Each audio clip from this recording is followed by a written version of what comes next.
Good evening, everybody. So I wanted to springboard off of the last video in regards to energy or fuel and how they start with this aura. Their aura is always negative. Okay, we all have an aura around us, but theirs is always negative because they don't absorb the shame for all the things that they're doing. Because they don't absorb the shame for the things that they are doing, they have to throw it off on people. But until they can throw it off on somebody that will accept it, they have to walk around with it. And that's why they like to find an in-house primary source of supply, because what they can do is they could come home every day and they have this aura of negativity around them. It's accumulated from everything that they did out there. They bring it in your home, and just you and her are there, or you and him. This is the female I'm talking to. And behind closed doors, with the blinds closed and the doors locked, they will get you to react, and they will get this all projected or fling it all on you and switch energy, like I talked about. And that's why when people talk about that you're the center of the fuel matrix, you are what, if you were to look at like the core of something, you're the core of their energy field. You're at the center of it, okay? And everything is built around that. All of their success after they meet you comes off of the fuel from you.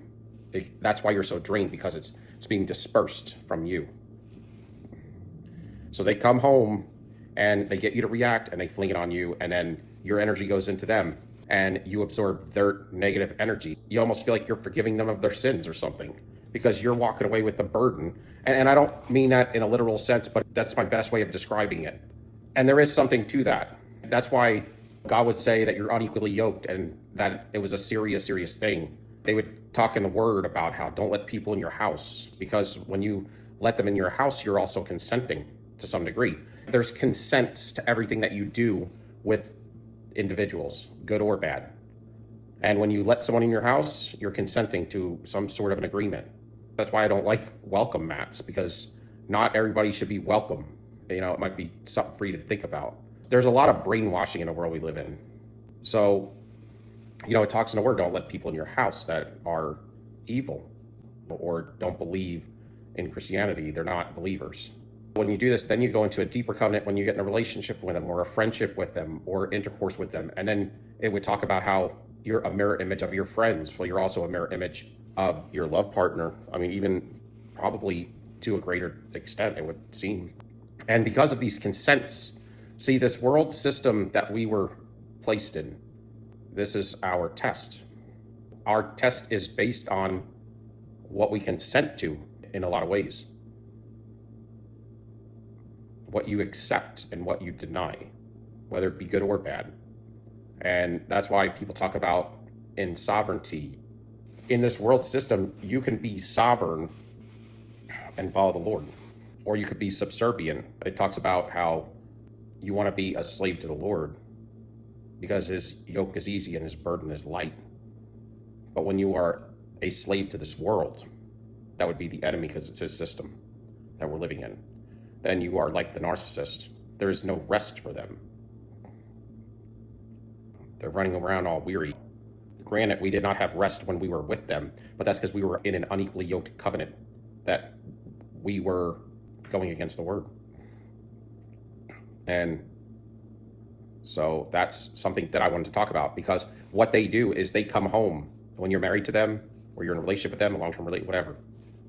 They come home and they get you in a reactive state. And when I've been married to one and I've dated some, so it's common that it happens on a daily basis.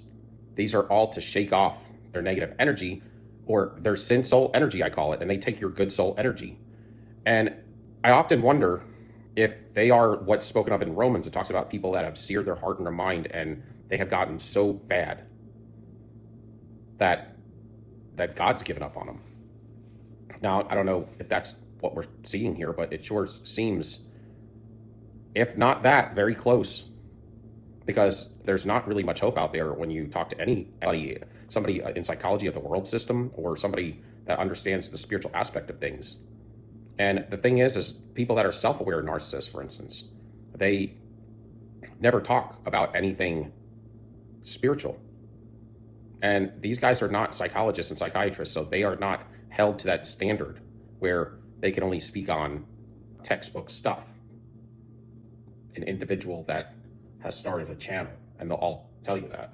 What you find is they're self-aware, maybe, but they never speak on the spiritual side of it. So that right there is enough for me to know that they're still narcissists. Does that make sense? You would have to get some sort of deliverance, okay? And it would have affected your life so much that you couldn't stop talking about it. And you never hear that, not a peep. Not a peep. And there's, I don't know, maybe there's only a handful of those. And when you get involved in people that are self-aware narcissists and they don't speak on anything spiritually related, then, and that they got delivered or anything, then they're basically, what they're basically telling you between the lines is they are now they're, what they did is they just elevated their narcissism now. Because when you're a self-aware narcissist, then you're like an upper mid-range narcissist and beyond. Which means that you have grasped this thing and you've got in covenant with it more. And now you're working with it. Now, the same thing would happen when they're running their podcasts. They are wearing the mask. Okay, because they got to project in the background and get people to react in the background somewhere. They would have to have somebody to fling their fuel on, a primary supply or many sources of supply. And when you get to that level, they have many good sources. And that's what helps also get them to become a higher end narcissist. If I speak on it on the channel, at least I've spoken on the topic. But what they do is they come home, they get you to react somehow, they fling it on you, they switch energy with you.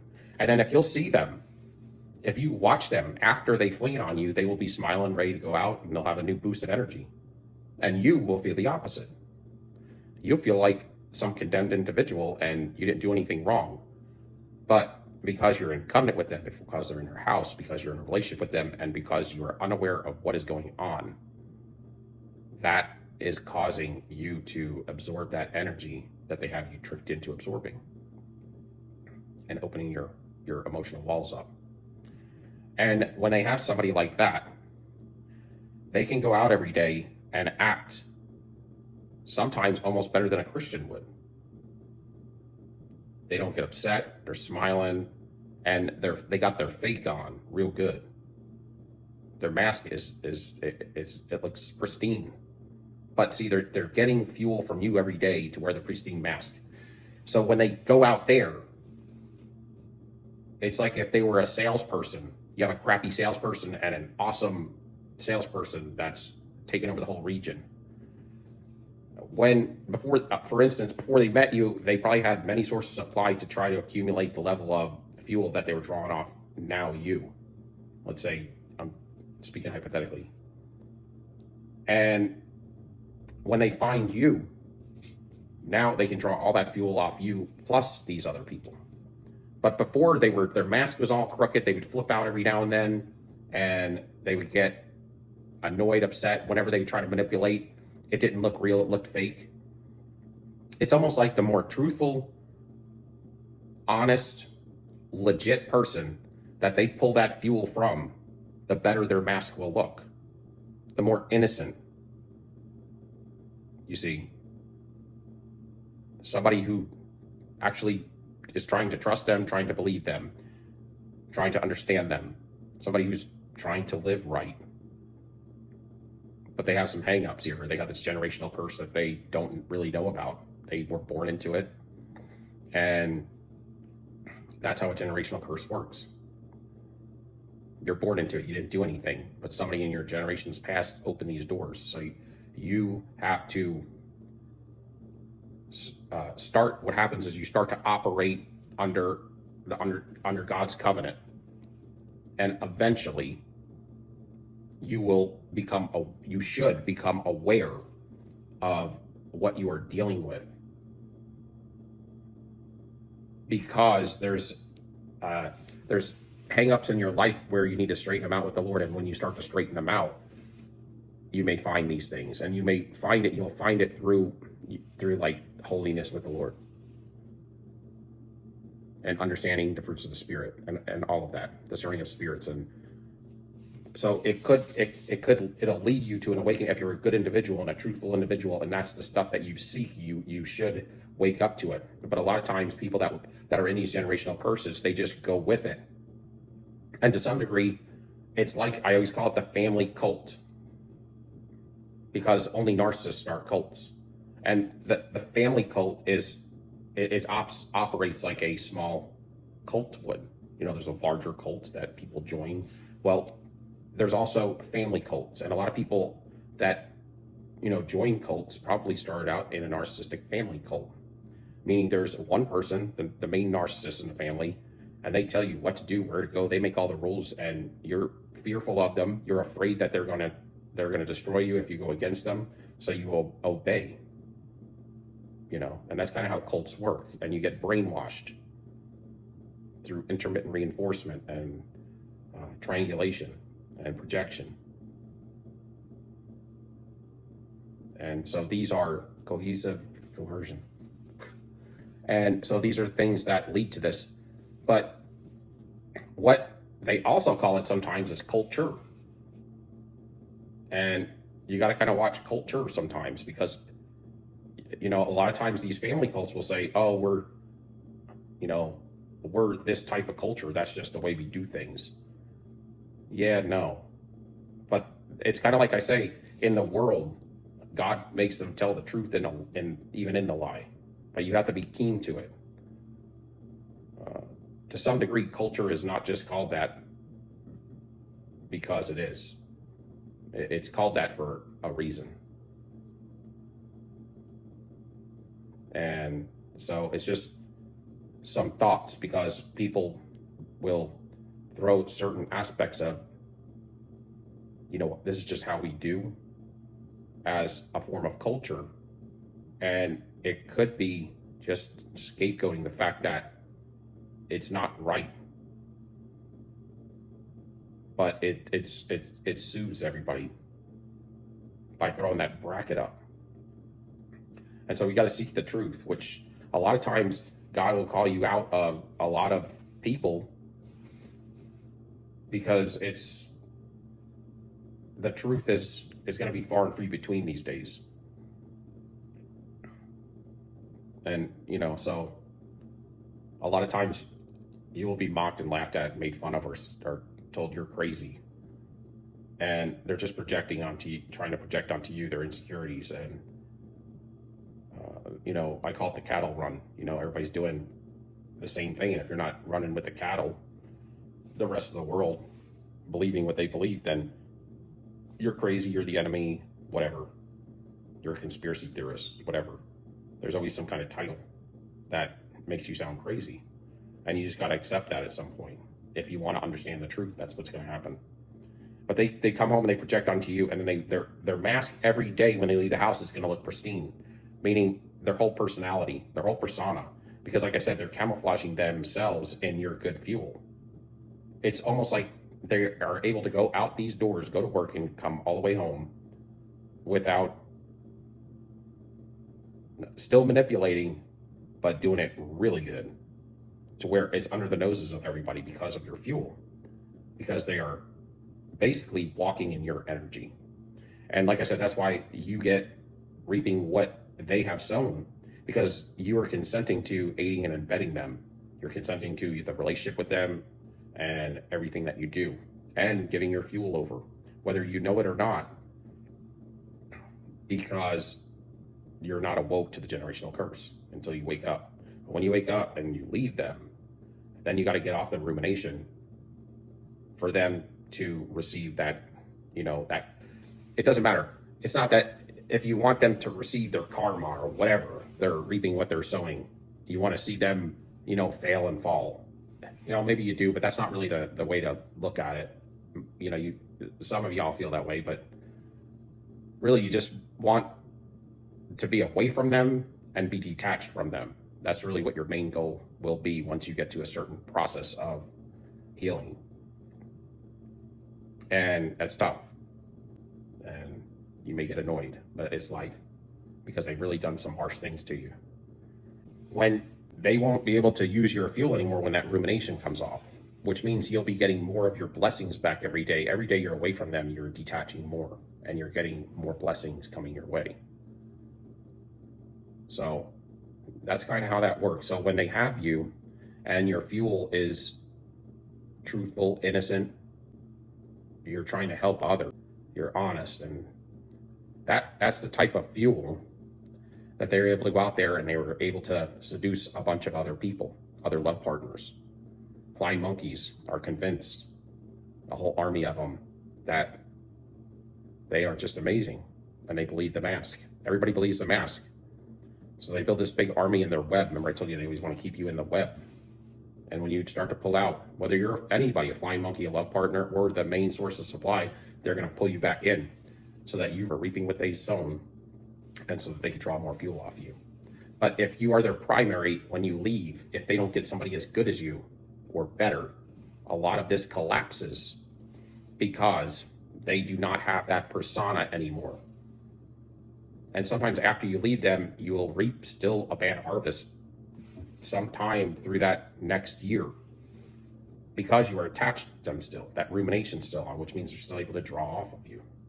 That's why no contact is a big deal. And you're very susceptible to them the first year to going back to them if you just spend 10 minutes with them. And they like to talk to you in person because, like I said, that the parasite can read mannerisms and they can x-ray your whole body basically, and they're reading far deeper than humanity can. So that's kind of the way that works with you being the main source. And when you're not there anymore, they gotta either get many sources. If they can't get somebody better than you or as good as you, they gotta get many sources of supply to fill that gap as best they can, which means they're gonna be more tired because they're running around all these different sources, sleeping around, doing all these things. They got to get less rest. They have to work hard at convincing all of these people and trying to get them in line because they don't have good fuel. And it makes things very, very frustrating. I mean, because it's very hard to do that. So when they're going out now, their mask is starting to slip all the time. And so this big army of people that they got in their web gets much smaller, you know, and they're not able to perform like they were. So you're going to see that they're going to dwindle. And when people talk about narcissist injuries, I think the one grace that maybe they may have, the one time, you know, when I said that shame doesn't permeate them like it does us. Like when we feel shame for things, we accept it for things we've done. We don't want to accept somebody else's energy. But when we do things and we feel the shame, you know, it gets us to a place of repentance or to making changes in our life. And you don't want to accept somebody else's fuel, somebody else's negative energy, because that causes depression in your life for things they have done. And then you'll be wondering sometimes, why do I have depression? Well, maybe it's because you agreed to accept somebody else's energy, and that's why you can't figure it out to some level. You got somebody else's energy that you have absorbed pieces of them. And now you're trying to find out why you have depression, because you may be dealing with feelings and emotions and sin that they have performed maybe with your fuel. And you're absorbing it. And so that's why you want to stay away from individuals like that, because just for your health. But this is kind of how it works. And when you get to what happens is when that thing starts to collapse because they don't have enough supply sources, and you refuse them when they try to stalk and hoover you, and that abandonment shows up heavy. But at some point, when they try to hoover you and you refuse them, they get narcissist injuries. There's different things if they have been turned down by the individual and you have gotten away, you know, the one that got away. Some people get away before they get destroyed during wake up by the skin of their teeth. And that's like the one that got away. they have a problem with that, because the only thing they want to get away is somebody they completely almost put underground. Somebody that has gotten to a point they can never get back to baseline, like whatever level they were at before they met them. This has a lifelong effect on them. And that's when sometimes they feel comfortable discarding somebody. They're always looking for the next best thing. A narcissist can level up too, to some degree. I mean, like I said, they could start out with a Toyota Corolla and they can get up to that level of a Porsche in people, right? So if they get up to a Porsche level of people, they're not going to be hanging out with the Toyota Camry anymore. That supply is never going to be worth it to them anymore if they have several Porsches in their harem garage. But there's always that best source, that Lambo, and generally the primary source of supply is that. And they're usually treated the worst because they're needed the most, because they're center of the fuel matrix. Somebody like that leaves before they get destroyed. They grab the keys and they leave the harem garage, and the narcissist is always in their rear view, and the narcissist can never hoover them back. And you're still elevating because now you're woke, and it propels you even higher, makes you work harder, makes you feel grounded and knowing the truth on a whole nother level. That's lost supply. That is so much lost fuel, and that's primo fuel that they lost. That is a big L for them. That's like Fed time for them. That's real time. It's a real loss for them. And when they receive a blow like that, and I know a lot of people say it's not a big blow, they can find anybody. It's not. It's not. There's a point in time where they do meet the bar, and they're never, you meet the bar in everything. There's going to be a point in time where there's going to be a year in your life where you're going to make the most money you're ever going to make, and you're never going to beat that dollar amount until the day you perish. That's the bar. That year was the bar for you in finances. Does that make sense? There's going to be a year in your life where you're going to look the best. It could be, I mean, when it comes to looks, there's going to be a bar. When you were 26 or 28, that was the best you ever looked, whatever. You're never going to get there again. That means that was the bar. But when it comes to supply sources, in a person's life, there's a time of birth and a time of death. In between these two marks, there's going to be somebody that they're going to meet that's going to be the best source of supply they've ever had. It's a fact. And they're never going to beat it.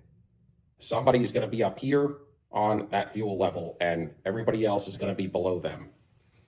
So when I speak of that, it's a fact. It's a reality. When if you are that, and they lose you, and they can never get better than you or equal to that, they have a very difficult, they can never get over that. They can't, because they may carry on and look like they are, but in their mind, they think about it often, because they don't like to lose. They hate losing good fuel, that they haven't extracted everything until you're underground. And a lot of times you elevate when you leave them. You know, you level up several times because you have a greater understanding, and you're able to walk in more prosperity because of, you can shake a lot of these folks off that have been a hindrance to your life. There's more than one in your life when you wake up to this. There's friends, there's family, there's people all over the place that are probably latched onto you, and you're going to shake them off as well. And you're going to distance yourself. Sometimes you go into a time of isolation so you can heal, and you can scratch your head a little bit like, what the heck just happened? Especially if you saw faces and spiritual stuff in the physical realm as time stood still. When they lose that, and if they come to hoover you several times, they can't get you back. They can never beat that fuel level source of supply. They're gonna, we all know they're losers, but they're gonna really believe it, because it's hard for them to rationalize that there's some demigod status. They're this perfect person when they can't reach that source of supply status anymore. They're gonna have to tell themselves every day that whatever I have is not as good as what I had. And over time, over years, it has an effect on them. But my point was that narcissistic injuries are one place in possible grace that an individual like a narcissist, where that impermeability spot may get to a point to where it can hit them because it is so much of, an injury, meaning that fuel matrix collapses and they don't have those fuel levels that they were used to, and it's a humbling experience for them, and then they get hit with that injury. And if they're ever going to something going to spark in them to get better, it would be at that time. But it usually still doesn't work. But that's why they always say, if you want to help the narcissist out, then you got to quit enabling them, because people that enable them, flying monkeys, source of supply, family that feed into everything and act like nothing's going on, these are the individuals that keep narcissism in a pandemic state. So that's what I wanted to talk about,